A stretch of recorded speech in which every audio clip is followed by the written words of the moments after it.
출애굽기 33장부터 끝장까지 이제 마무리를 하려고 합니다. 시국이라 바쁘고 지금 오랜만에 하루 잠을 못 잤더니 수염이 이렇게 거지처럼 시간이 없어서 못했죠.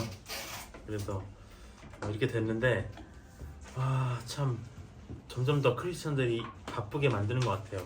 크리스천이건 뭐 세상 사람이건 정신없게 만들어서 신앙생활에 집중하지 못하게 하려는 것 같습니다. 출애굽기 지금까지의 이야기들, 특히 지난 시간의 이야기는 모세가 이제 시내산에 하나님의 율법을 받으려고 올라갔습니다. 아주 중요한 일을 하기 위해서 올라갔죠. 근데 그 사이에 아론과 이스라엘 백성들이 금송아지 우상을 만들어서 죄를 범하고 하나님께 책망을 받았습니다. 이로 인해서 하나님이 진노하셨고요. 또 모세는 우상 숭배에 가담한 3,000명을 죽였습니다. 뭐 그때 총이 있었던 것도 아닌데 하나하나 일일이 3,000명을 죽였다는 건 엄청난 일이죠. 예수님 이전 시대이기 때문에 자기 죄값은 누가 대신 치러주는 사람이 없다는 거죠. 이제 그들이 직접 자기 생명으로 이 죄값을 다 치렀습니다. 근데 여기서 이제 그들의 여정이 끝났느냐, 그게 아니라는 거죠. 잘못은 했어도 가나안 땅을 향한 하나님의 백성들의 여정은 이제 아직 시작도 안 했습니다. 이제 시작하는 거였다는 것. 그래서 우리도 신앙생활 하면서 뭐 여러 가지 실패가 있죠. 근데 욕심이 붙어있는 순간에는, 그런 동안에는 사실은 이 여정을 멈출 수가 없어요. 우리가 주님을 떠날 것이냐? 그러면 더더욱 안 좋은 결말로 갈 수밖에 없다는 거죠. 우리가 몸에 진흙탕을 묻히든 아니면 뭐 어딘가가 고장이 나든 관계없이 정말 끝까지 이 여정을 마쳐야 되는 게 우리의 임무입니다. 근데 문제는 뭐냐면 그냥 갈 수는 없다는 거죠. 어쨌든 잘못이 있었기 때문에 하나님과의 화해가 필요하다. 온전한 관계 회복이 필요했습니다. 우리는 지금 예수님의 이름만 부르면 그분의 이름으로 우리가 하나님과 화평을 누릴 수 있지만 그 당시에는 중보자가 없잖아요. 그래서 모세라는 사람이 그 역할을 대신해서 이제 하나님과 이스라엘 백성들의 사이를 화평케 하는 상황이 벌어집니다. 33장에 보면 그 내용이 이제 등장을 합니다. 여호와께서 모세에게 이르시되 너는 네가 애굽 땅에서 인도하여 낸 백성과 함께 여기를 떠나서 내가 아브라함과 이삭과 야곱에게 맹세하여 네 자손에게 주기로 한 그 땅으로 올라가라. 내가 사자를 너보다 앞서 보내어 가나안 사람, 아모리 사람과 헷 사람과 또 이런 사람들을, 이방 민족들을 쫓아내고 3절에 보면 너희를 적과 꿀이 흐르는 땅에 이르게 하려니와 나는 너희와 함께 올라가지 아니하리니 너희는 목이 곧은 백성인즉 내가 길에서 너희를 진멸할까 염려함이니라 하셨습니다. 우상 숭배 이후에 이스라엘이 원래 진멸당할 뻔했어요. 하나님이 너로, 모세로 다시 이 백성을 일으키겠다 하셨지만 모세가 중보를 했기 때문에 하나님의 백성에서 끊어지지는 않았습니다. 근데 여기서 특별한 얘기들이 나와요. 모세에게 이들을 이끌어서 가나안 땅으로 가라 이렇게 얘기를 하셨는데 3절에 보면 나는 너희와 함께 가지 않겠다 이렇게 하십니다. 이게 무슨 말일까? 우리가 하나님이 그렇게 얘기하신 이유는 뭐냐면 이들은 목이 곧은 백성이다.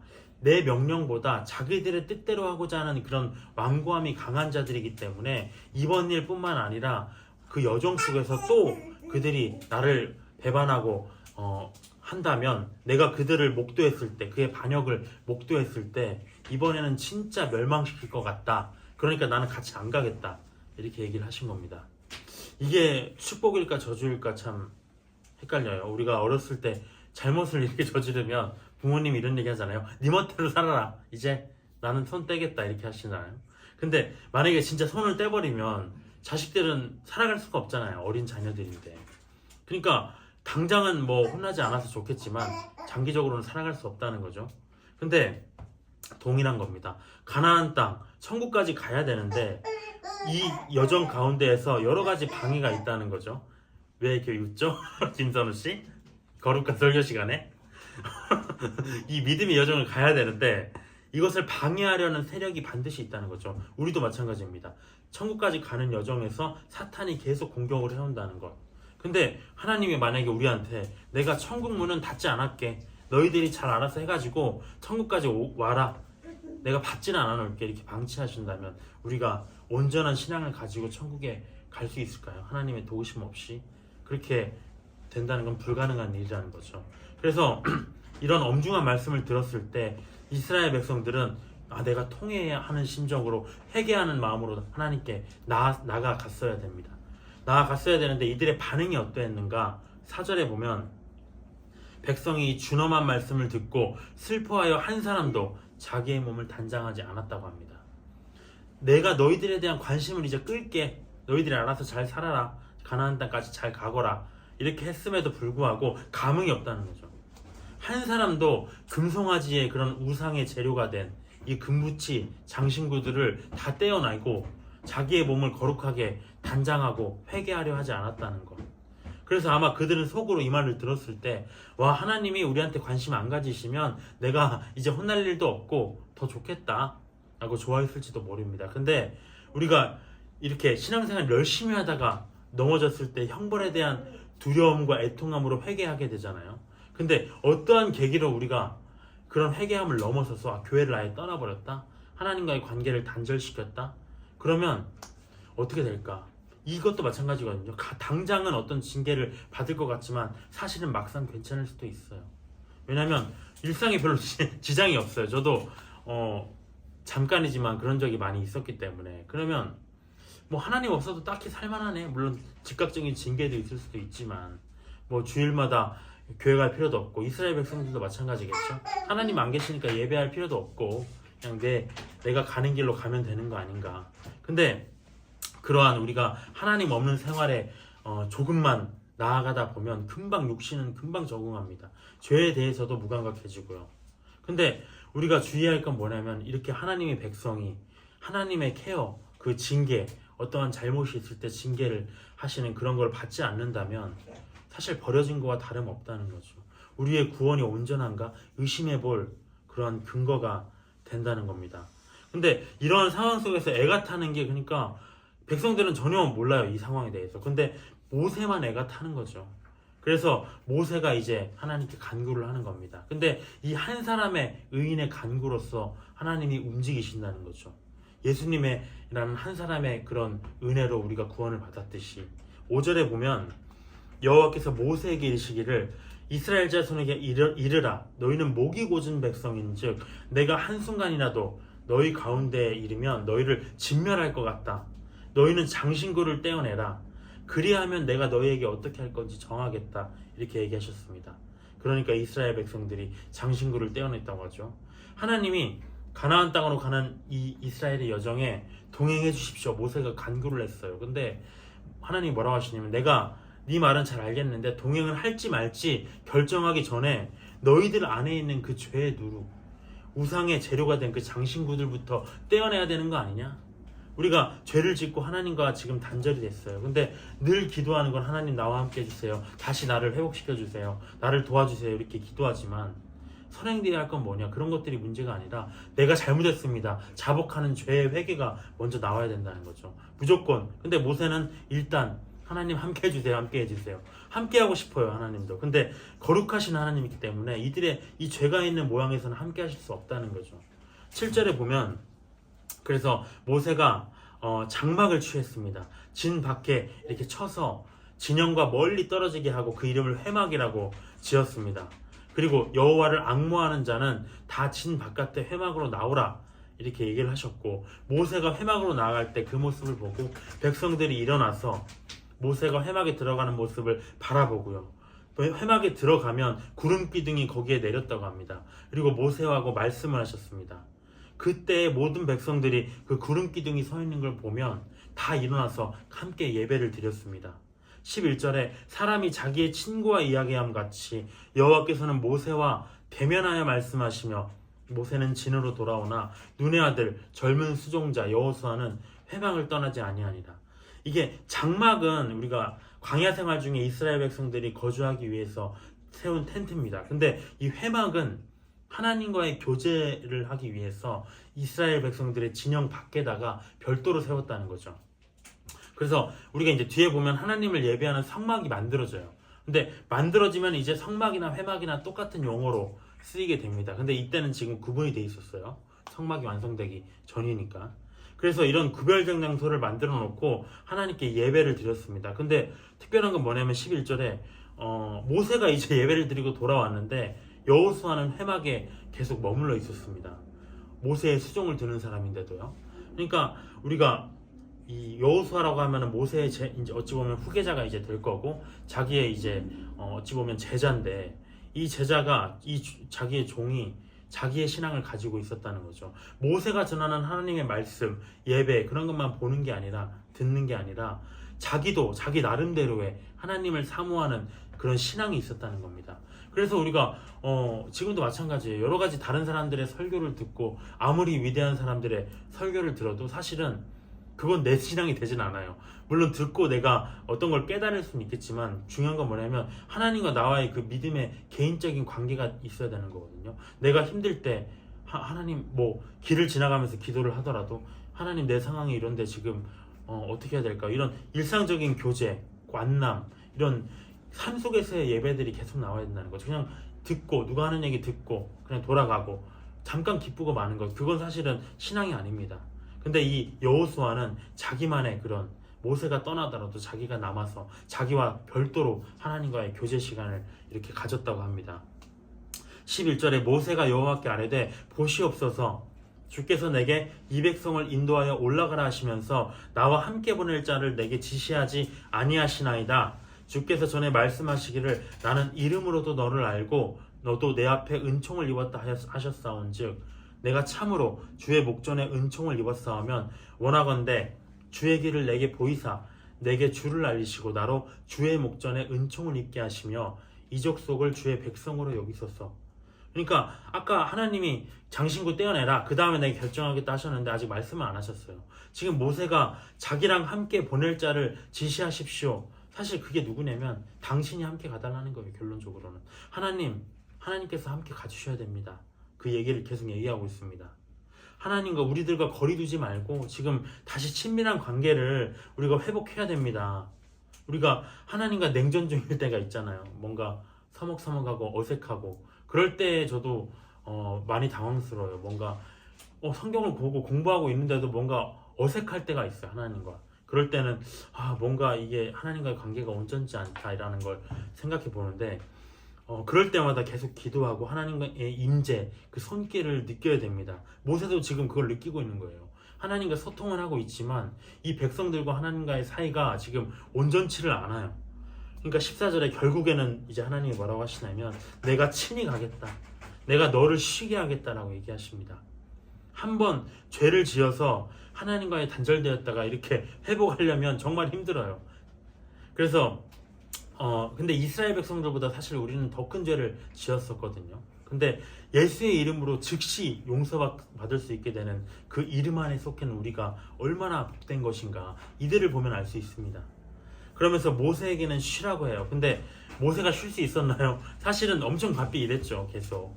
근데 그 능력을 하나님이 주시겠다. 궁극적으로는 네가 일하지만 내가 그 일할 힘을 주겠다.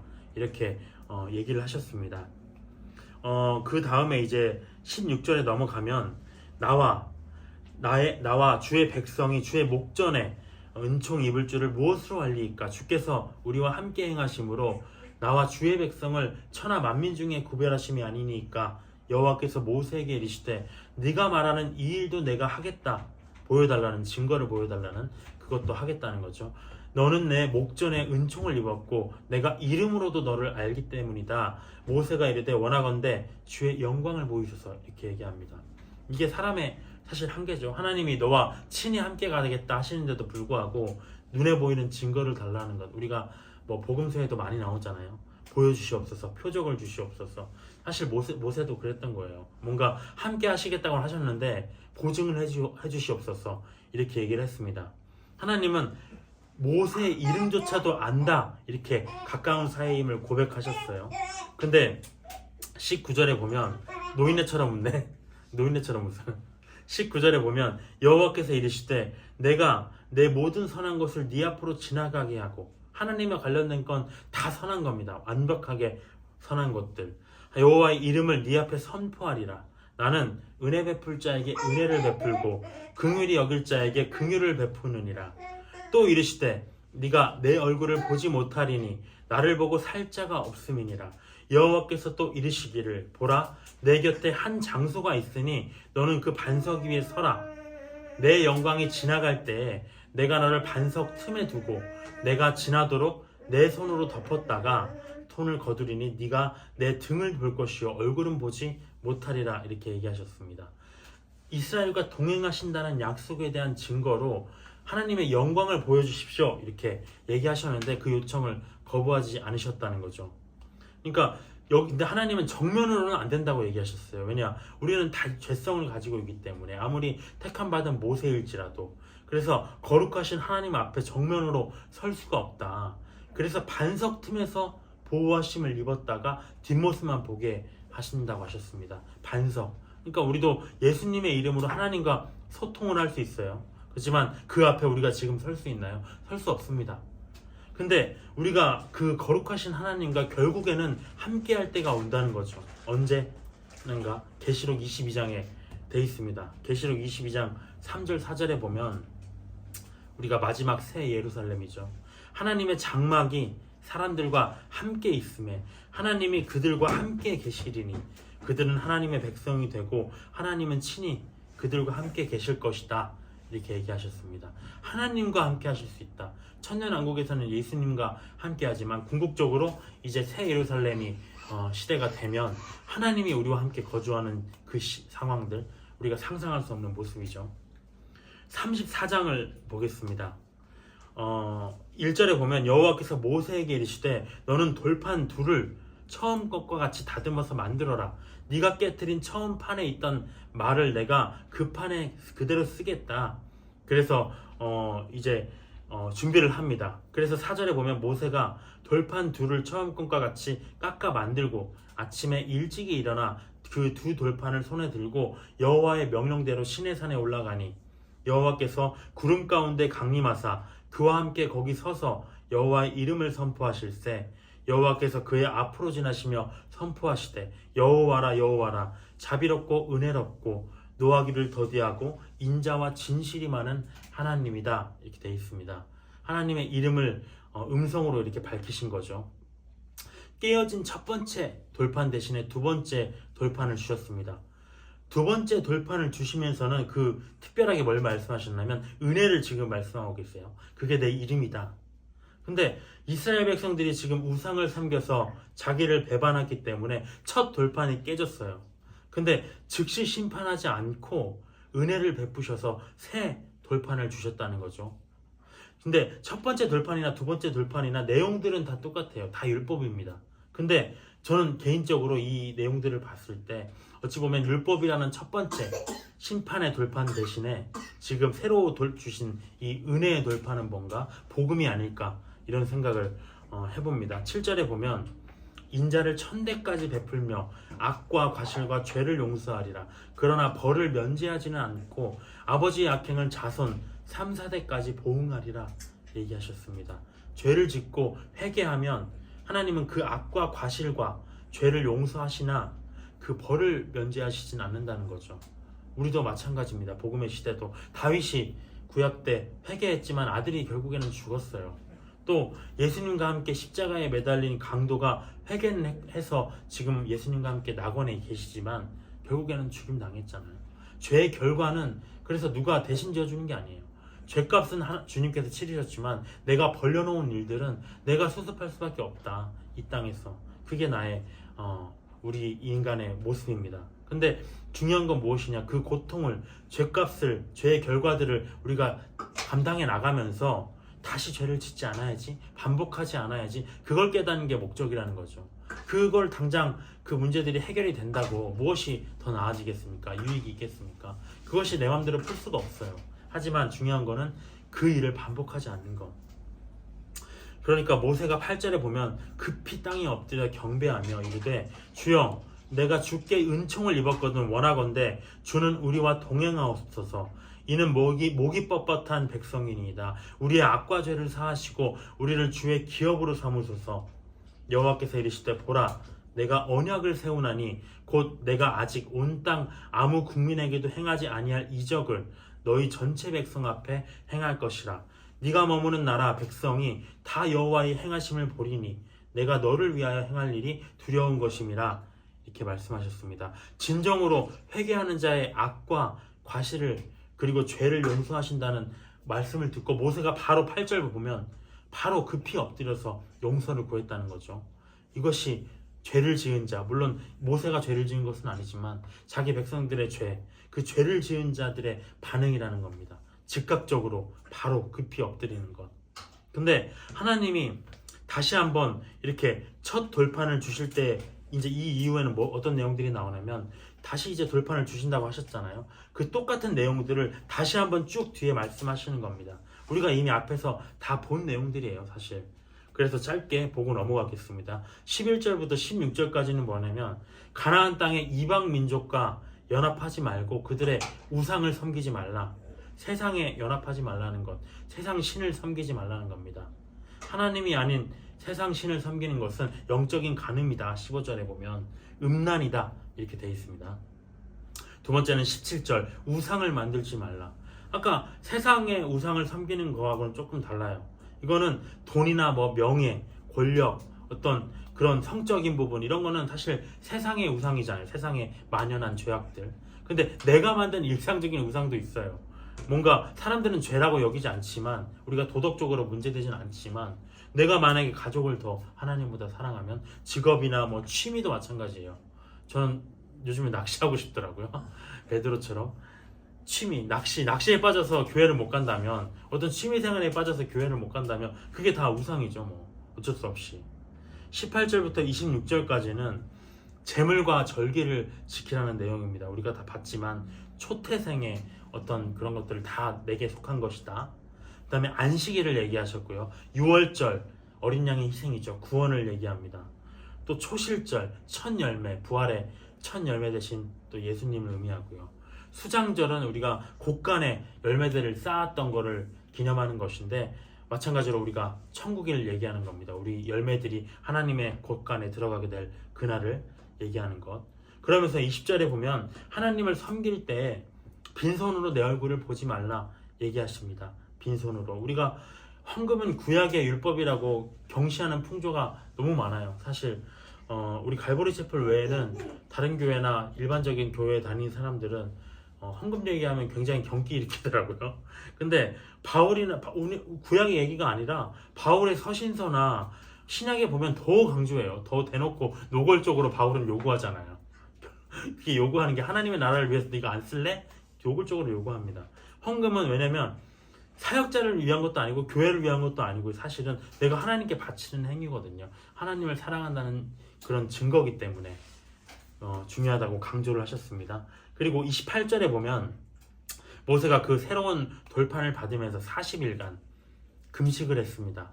그러면서 하나님이 이제 29절에 보면 돌판을 주셨고 모세가 그걸 들고 시내산에서 내려왔습니다. 근데 특별한 것은 얼굴 피부에 광채가 났다는 거죠. 자기는 깨닫지를 못했습니다.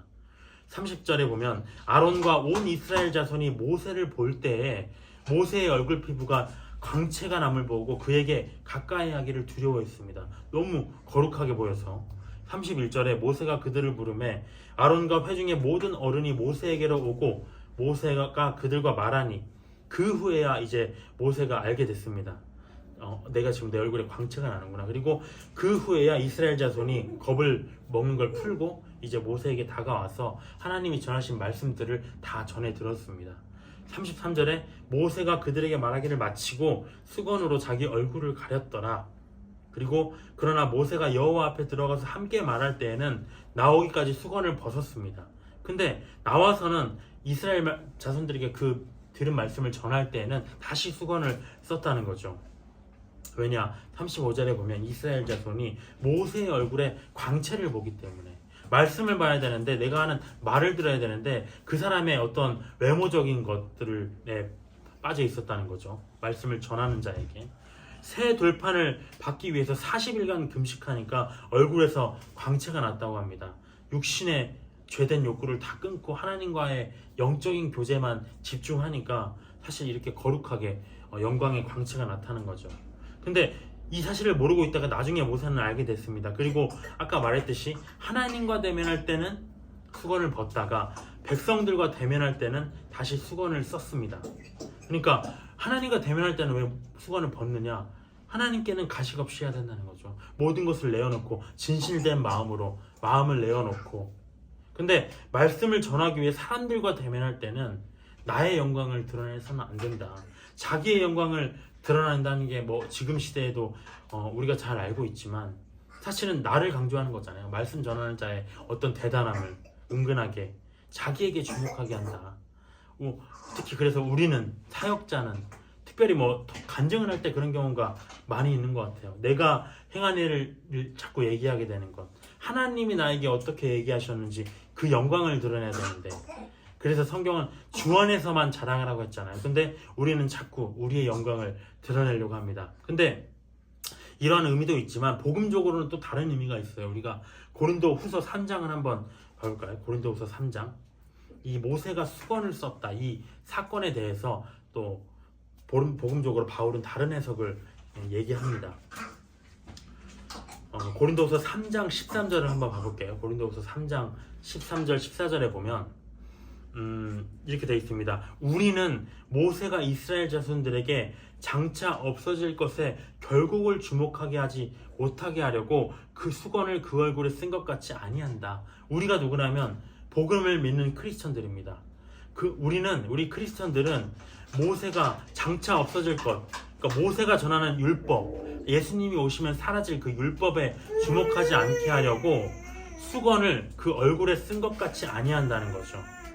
그러니까 이 수건을 얼굴에 쓴 것 같이 아니한다는 건 뭐냐면 율법에서 예수님이 가려져 있지 않다는 겁니다. 자기들은 크리스천이고 예수님을 믿었기 때문에 더 이상 율법에 주목하지 않고 그걸 전한 모세에게 주목하지 않고 그것들이 벗겨져서 이제 그 안에서 율법을 볼 때 예수님이 보인다는 거죠. 근데 그러나 유대인들입니다. 그들은 마음이 완고해서 오늘까지도 구약을 읽을 때 그 수건이 벗겨지지 않고 있었습니다. 이건 무슨 말이냐? 크리스천들과 반대죠. 율법에서 아직도 율법을 볼 때 예수님을 발견하지 못하고 율법이 수건에 덮인 것처럼 가리워져서 예수님을 발견할 수가 없었다라는 겁니다. 그 수건은 그리스도 안에만 없어질 것이다, 이렇게 얘기를 했습니다. 그래서 유대인들의 수건이 벗겨질 날은 언제일까요? 율법에서 예수님을 발견하지 못하는 그 율법, 예수님을 가리게 하는 그 수건은 언제 벗겨질 것인가? 사실 우리가 대환란이 지나고 큰 고통 속에서 예수님을 영접할 때 그때에서야 사실 비로소 벗겨질 것입니다. 그리고 35절부터 또 35장부터 39장까지는 이제 여기까지가 이제 새로운 내용이었고, 이 뒤에는 뭐냐면 앞에서 모세에게 다 명령하신 내용들이에요. 이 기물은 어떻게 만들어라, 성막은 어떻게 만들어라, 하나하나 세세하게 우리가 봤지만 그것들을 이제 실행하라는 겁니다. 만드는 과정이 이제 나옵니다. 35장에 짧게씩 보고 넘어가겠습니다.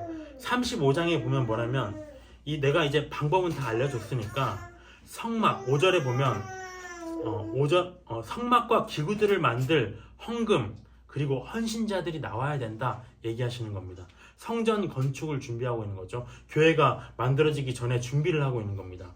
첫 번째는 뭐냐면 5절에 보면 너희의 소유 중에서 너희는 여호와께 드릴 것을 택하되 마음에 원하는 자는 누구든지 그것을 가져다가 여호와께 드려라 얘기하십니다. 첫 번째, 먼저는 원하는 자는 누구든지 성막과 이 기구들을 만들기 위한 재료들을 다 바쳐라. 헌금 모금하는 거죠. 지금 하나님이 애굽에서 소유들을 많이 갖고 나오게 하신 것은 이것을 위함이셨어요. 근데 하나님의 백성이 이렇게 재물의 축복을 받았다면, 애굽에서 나올 때처럼 많은 재물을 가지고 나왔다면 내가 하나님의 일을 위해서 써야 되겠다는 생각을 하고 있었어야 되거든요. 근데 그들은 무엇을 했느냐? 금송아지의 우상, 자기들의 만족을 위한 그 우상을 만드는데 그걸 썼다는 거죠. 근데 그렇게 말한 우상을 그래서 어떻게 됐느냐? 우리가 출애굽기 32장 20절에 보면 다 불살라지고 부수어서 가루가 돼버렸습니다. 그러니까 우리가 정욕으로 어떤 재물을 이렇게 축적한다면 다 이렇게 돼버린다는 거죠. 근데 첫 번째는 헌금, 그래서 그 성막과 기구들을 만들 헌금을 모금했다면 10절에 보면 무릇 너희 중 마음이 지혜로운 자는 와서 여호와께서 명령하신 것을 만들어라 얘기하십니다. 마음에 원하는 자들이 낸 그런 재료들이 다 모이면 이제 마음이 지혜로운 자들이 모여서 그것들로 만들게 하셨다는 거죠. 헌신자를 모집하는 겁니다. 그것처럼 우리 교회도 마찬가지로 우리가 성도들이 자원하는 신력으로 낸 헌금으로 또 성도들이 가지고 있는 은사로 교회가 세워지는 게 바로 지금과 같은 원리입니다. 36절에 보면 이제 사람도 구해졌고 재료도 만들어졌으니까 실제로 이제 이 기물들을 만들기 시작합니다. 성전 건축을 시작하는 거죠. 3절에 보면 그들이 이스라엘 자손의 성수의 모든 것을 만들기 위해 가져온 예물을 모세에게서 받았습니다. 그러나 백성이 아침마다 자원하는 예물을 계속 연속해서 가져오니까 성소의 모든 일을 하는 지혜로운 자들이 각기 하는 일을 중지하고 와서 모세에게 말하여 이르되 백성이 너무 많이 가져오니까 여호와께서 명령하신 일에 쓰기에 남음이 있습니다. 남는다는 거죠. 모세가 명령을 내리매 그들이 진중에 공포하여 이르되 남녀를 막론하고 성소에 드릴 예물을 더 이상 가져오지 말라. 그러니까 이제 가져오기를 그칩니다. 있는 재료가 모든 일을 하기에 넉넉하여서 남음이 있었기 때문에 이제 그만 모금을 하는 거죠. 우리가 이 내용을 어떻게 볼 수 있을까요? 하나님을 일을 하는데 재물은 필요해요. 우리가 예수님도 제자훈련 막바지에는 뭐라고 하시냐면 전대 있는 자는 가져라 하셨거든요. 이제는 그들이 전대가 있어도 자기들을 위해서 쓰지 않고 하나님의 나라를 위해서 쓰기 때문에 이제 너희들도 전대를 가져라 이렇게 얘기하십니다. 재물이 필요해요. 근데 누군가는 뭐라고 하냐면 그러면 이렇게 모세의 상황을 보면 이거 재물을 그냥 가져오는 대로 다 모아놨다가 헌금을 많이 거두었다가 우리가 비상시에 또 쓸 일 있으면 쓰면 되는 거 아닌가? 이렇게 생각할 수 있습니다. 근데 우리가 앞에서 하나님의 뜻을 살펴보면 만나를 봤을 때 만나를 많이 주시지 않고 하루하루 먹게 하셨다는 거죠. 하루만 거둘 수 있게. 또 주기도문에도 보면 일용할 양식을 달라고 합니다. 하루의 양식, 오늘 매일매일 하나님께만 의지하는 거죠. 그러니까 많이 쌓아두면 왜 그러냐? 사람이라는 거는 하나님이 필요한 상황인데도 불구하고 그냥 쌓아둔 이것을 우리가 의지하게 되기 때문에. 근데 하나님은 자기에게 의뢰하는 걸 좋아하거든요. 근데 앞서 봤듯이 하나님께 구하는 거는 너무 절차가 복잡해요. 그 재물이 내 손에 오기까지 너무 복잡해. 기도를 많이 해야 되고요. 힘들어요. 그렇기 때문에 우리가 돈에 의지하잖아요. 근데 우리가 말세의 재물을 쌓았다. 이거는 교회에도 해당되는 말입니다. 우리가 그래서 부족할 때는 자원하는 심령으로 성도들이 그걸 채우고 또 부족하면 이제 하나님께 구해서 받고 이게 하나님의 뜻이라는 것. 근데 만약에 부족함이 진짜 절대로 채워지지가 않는다? 그럼 그게 하나님의 뜻이 아닌 거죠. 아닌데 우리가 억지로 할 수는 없는 거잖아요. 그래서 무엇이든지 억지로 하거나 이렇게 비축하고 대비하려고 하다 보면 반드시 문제가 발생한다는 겁니다. 교회는 절대 재물을 쌓아서는 안 된다. 36장에 보면 이제 차례차례 제작을 합니다. 8절부터 38절 이 뒷부분은 성막을 제작합니다. 이제 교회 전체적인 교회로 따지면 예배 건물을 만드는 거죠. 37장은 어떤 내용이냐면 1절부터 9절까지는 언약궤를 제작합니다. 그리고 그 뚜껑이 속죄서라고 얘기했죠. 그 다음에 10절부터 16절까지는 진설병 상을 제작합니다. 그리고 17절부터 24절까지는 등잔대 메노라를 제작해요. 25절부터 29절까지는 분향단을 제작합니다.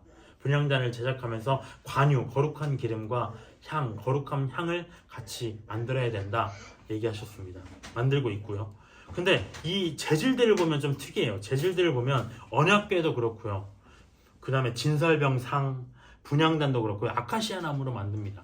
이게 왜 아카시아 나무인가? 찾아보니까 내구성이 좋다요. 내구성이 좋다.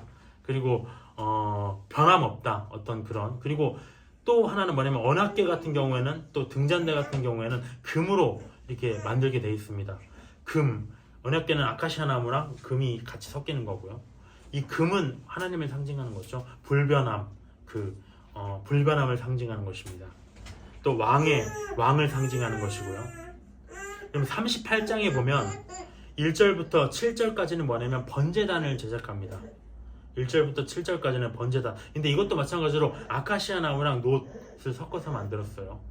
그리고 8절에 보면 물두멍, 우리가 손을 씻는 제사장들이 제사를 드리러 들어갈 때마다 손을 씻는, 몸을 씻는 그런 곳을 놋으로 만들었고요. 그래서 우리가 놋 심판인데 우리가 우리의 거룩함을 잘 씻어내면 심판을 받지 않겠지만 만약에 씻어내지 않으면 번제단에서 태워지듯이 심판을 받을 것이다 이런 얘기를 했었고요. 9절부터 20절까지는 이제 성막들 바깥들 뜰을 조성합니다. 거기서 재물도 잡고 해야 되니까요. 그리고 21절부터 31절까지는 다 끝났어요. 그 다음에 재료 목록을 이제 만들어요. 특이하죠? 회계를 여기서 또 정리합니다. 얼마나 세입 세출을 만들어요. 하나님의 일들이 참 체계적이에요. 어떻게 얼마나 썼고 한지. 그러니까 이런 것들이 허투루 있는 일이 아니라는 거죠. 재료 목록 회계 꼭 필요한 것 같아요. 39장에 보면 1절부터 31절까지는 제사장의 옷을 만듭니다. 우리가 잘 봤듯이 보석과 이스라엘의 12지파를 상징하는 보석과 또 방울들을 달아서 혹시 죽지 않았나 확인할 수 있도록, 또 이마에는 여호와께 성결이라는 또 패를 쓰고요. 그 다음에 32절부터 43절까지는 이제 이 모든 것들이 만들어졌기 때문에 모세에게 성막이 완성됐습니다 이렇게 보고를 합니다. 꼭 회사 같지 않나요? 일을 하고 회계도 정리하고 다 끝나면 이제 보고하는 거죠. 보고가 끝났습니다. 40장에 이제 보면, 그래서 성막과 이제 만들어졌잖아요. 그럼 그것들을 배치해야 됩니다. 1절부터 11절까지는 하나님이 이제 이 사람들이 다 만들었구나 라고 하시고 이것들을 배치해라 라고 하십니다. 다 자리를 잡아야 되겠죠. 그 다음에 12절부터 15절까지는 뭘 하느냐, 이제 물건들이 만들어졌고 교회가 완성이 됐으니까 마지막으로 뭘 하냐면 제사장들을 임명하라고 하십니다. 예배를 집도할 사람들을 이제 모집하시는 거죠. 임명하시는 거죠. 그 다음에 33절 이제 끝부분에 보면 모세가 이같이 역사를 마치니 구름이 회막에 덮이고 여호와의 영광이 성막에 충만하매 모세가 회막에 들어갈 수 없었으니 이는 구름이 회막 위에 덮이고 여호와의 영광이 성막에 충만했기 때문이다 얘기합니다. 예배 준비가 이제 완성이 되니까 교회도 잡고 하니까 성막에 모세조차도 들어갈 수 없을 정도로 하나님의 영광이 충만하게 된 거죠. 그러니까 교회가 우리가 세워지면 그 공간이 이제는 단순한 건물이 아니라 성령이 계시는 하나님의 집이 된다는 것입니다. 교회 개척 과정이랑 똑같죠. 36절에 보면 구름이 성막 위에서 떠오를 때에는 이스라엘 자손이 그 모든 행진하는 길에 앞으로 나아갔고 구름이 떠오르지 않으면 떠오르는 날까지 나아가지 아니하였으며 낮에는 여호와의 구름이 성막 위에 있고 밤에는 불이 그 구름 가운데 있음을 오 이스라엘의 온 족속이 그 모든 행진하는 길에서 그들의 눈으로 봤다고 합니다. 성막을 중심으로 나타나요. 이스라엘의 움직임이 하나님의 임재를 상징하는 그 구름을 보면서 이 광야 교회라고 했습니다. 이스라엘 백성들의 광야 교회가 가고 서고 이거를 반복하면서 하나님의 인도하심을 받아가면서 가나안 땅으로 가게 됐습니다. 근데 왜 이렇게 가고 서고 하느냐? 사실 광야의 시대에서 이스라엘 백성들이 배워야 할 거는 아주 단순한 거였어요. 내가 명령하면 가고 내가 가지 말라고 하면 멈추고, 요거를만 하라고 했는데 이걸 못했다는 거죠. 불평불만하고 원망하고 했다는 것. 그것 때문에 이 연단의 시간이 길어지고 결국에는 하나님의 나라에 들어가지 못하고 대부분이 다 광야에서 엎드려 죽었다는 것. 그래서 사실 하나님의 원리는 간단합니다. 하나님이 열어주시면 가고 닫으시면 멈추고 하는 것. 그러면서도 이 성막을 만들어서 나에 대한 예배를 멈추지 않게 하신 것. 그게 바로 교회의 모습입니다. 오늘의, 그래서 그동안의 출애굽기의 내용들, 특히 오늘의 내용들, 하나님이 근데 돌이켜보면 광야에서 이끌어내셨거든요. 근데 왜 이끌어내셨냐? 단 하나입니다. 우리가 처음에 봤지만 출애굽기 5장에 보면 내가 이 백성에게 하나님이 내 백성을 보내라 하셨다. 왜? 이들이 내 절기를 지켜야 되니까, 나에게 예배해야 되니까. 그게 사실이었다는 거죠. 하나님의 목적은 뭐냐면 그들이 물론 애굽의 노예로 살아가느라 너무 힘들었으니까 이제 해방을 시켜준 것도 있지만 너는 나의 백성이지 않느냐? 애굽의 노예로 살아가느라고 그동안 나를 기억하지도 못하고 나에게 드리지 못했던 그 예배, 너희들의 정체성을 회복해라 라는 얘기를 하셨다는 거죠. 그래서 출애굽한 그들에게 보이신 건 다 지금 하나님을 예배하는 것과 관련된 내용이었습니다. 첫 번째는 누구를 예배할 것인가? 하나님만을 예배하라 하셨고요.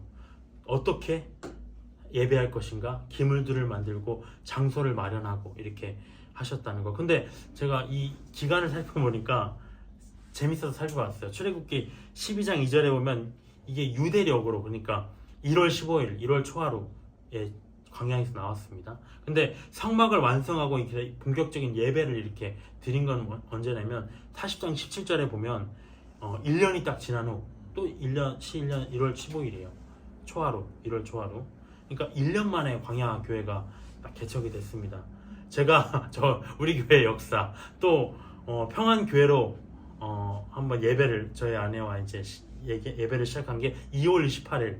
오늘은 언제냐? 오늘 근데 형제들이 우리가 함께 모여서 예배드린 거는 8월 11일이에요. 근데 오늘은 12월 11일입니다. 딱 3개월째. 오늘로 3개월째입니다.